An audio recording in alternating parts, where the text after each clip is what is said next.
نے تورات انجیل زبور پہلیاں کتاباں دے اندر بھی صحابہ دے تذکرے موجود نے.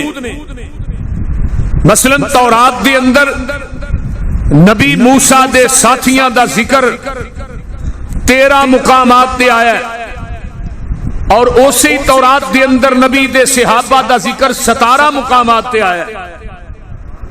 انجیل دے اندر نبی عیسیٰ دے ساتھیاں دا ذکر 3 مقامات تے آیا ہے، اور پیغمبر دے صحابہ دا ذکر انجیل دے اندر 7 مقامات تے آیا ہے.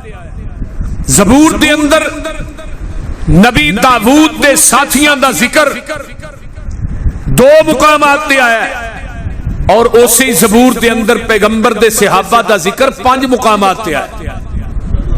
یعنی کتاباں پہلیاں نے تذکرے پیغمبر دے صحابہ رضوان اللہ علیہم اجمعین دے ہو رہے. اور صحابی کیا ہی انہوں جاندا ہے جنہیں ایمان دی حالت دے اندر میرے پیغمبر دے چہرہ پر انوار نو دیکھیا ہوئے اور پھر ایمان دی حالت دے اندر ہی دنیا تو چلا جائے انہوں صحابی کہندے نے. اس رات ابو جال نے بھی ویکھیا ہے، ابو لہب نے بھی نبی دا چہرہ ویکھیا ہے، عتبہ شیبہ بھی ویکھیا ہے، ساریاں ویکھیا ہے. لیکن شرط تے وچ جن نے ایمان دی حالت نبی دے چہرے نو تکیا ہوئے، جس طرح قیامت تک نواں نبی کوئی نہیں آ سکدا، اس طرح قیامت تک صحابی بھی پیدا نہیں ہو سکدا. بڑی توجہ دے نال کامل استغراق دے نال میری گفتگو نو سماعت فرمانا ہے.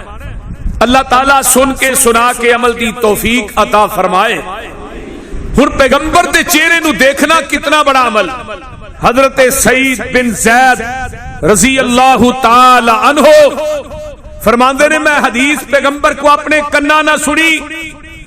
آپ نے فرمایا ایک بندے نو عمر نو مل جائے. حضرت نوح علیہ السلام دی عمر 1780 سال.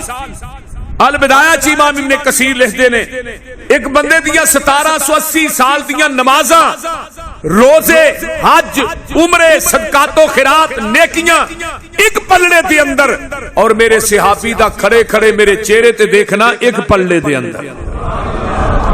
او دی عمر نو دی عبادت میرے صحابی دے ایک نظارے دا مقابلہ نہیں کر سکتی. دوسرے نمبر تے حضرت عبداللہ بن عمر رضی اللہ تعالیٰ عنہ فرماندے نے تھوڑی پوری زندگی دیاں نیکیاں ایک پلڑے دے اندر، اور میرے نبی دے صحابی دا تھوڑی دیر واسطے نبی دی معیت بیٹھنا ایک